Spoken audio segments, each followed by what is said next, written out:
Hello, I'm Amber Hess, and I'm going to be doing my mini lecture on a couple components of the communication process that we covered in the first module.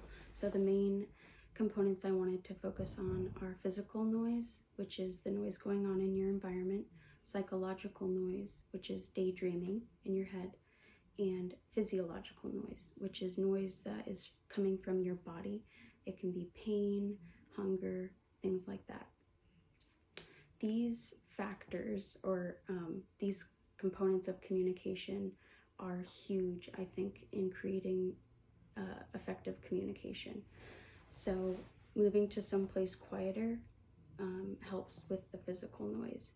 And then for psychological noise, the book that I read, How to Think Like a Roman Emperor, goes into a lot of detail and examples of how to kind of manage your psychological noise. So I'll touch on that. But also dealing with your physiological noise, your bodily kind of sensations that might distract you. The book I read also touches on how to kind of deal with those. So moving towards that, kind of the similarities and the ties between the book and those components. The book How to Think Like a Roman Emperor is a pretty brief summary on Stoicism and how these ancient philosophies have been shaped and formed to create pretty much still very relevant guidelines for living our best lives. So in Stoicism, they value virtue and wisdom above all else. And so the suggestions that they give are kind of to bring you back to wisdom and virtue. So the book talks about how humans have a tendency to follow some patterns in relation to having reactions about things. So we initially have a natural reaction, and then from there we add our psychological noise comes in, and it can create a lot more drama than necessary. They talk about how we kind of catastrophize situations and make them escalate when they don't need to be escalated.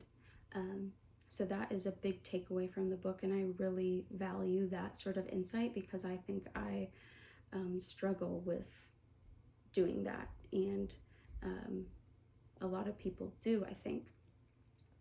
So they talk about that, and that has a big relation to the psychological noise piece, kind of our daydreaming and adding on to things that start in reality but then kind of make their way to daydreaming, which is not reality.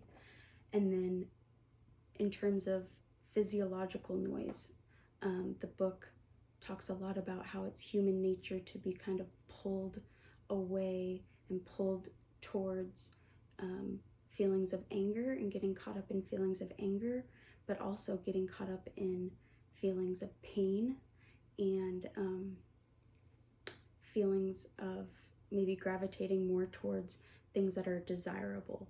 So those create kind of positive physiological noise for us. So the main suggestions that the book has around managing these different factors that kind of come into play. They, above all else, want us to gain awareness that this is happening, gain awareness that we might be ruminating about something, or we might be kind of focused on a certain sensation. We might be having pain or hunger or sadness. So gaining awareness that, hey, I'm having this experience, and then knowing when we're adding to that experience in our head. So that kind of draws out whatever the experience is. So gaining awareness is the kind of starting point.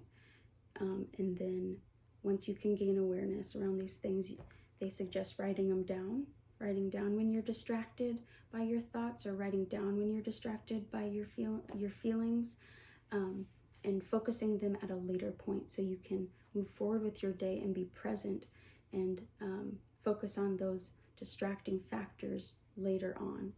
This can create better communication with those you come in contact with, and it might even de-escalate some of the storylines. You know, you hadn't gotten there maybe, but it kind of put a stop to it. So writing things down, and then the other one is to talk to someone you really value or look up to about things that might be coming up. You know, saying, hey, I notice I have a really big tendency to gossip when I'm at work, and I don't want to do that. I know that's not in line with my values. How can I kind of get in the habit of unincorporating that into my day? So opening it up to someone else and getting someone who you really look up to kind of weigh in and kind of hold you accountable.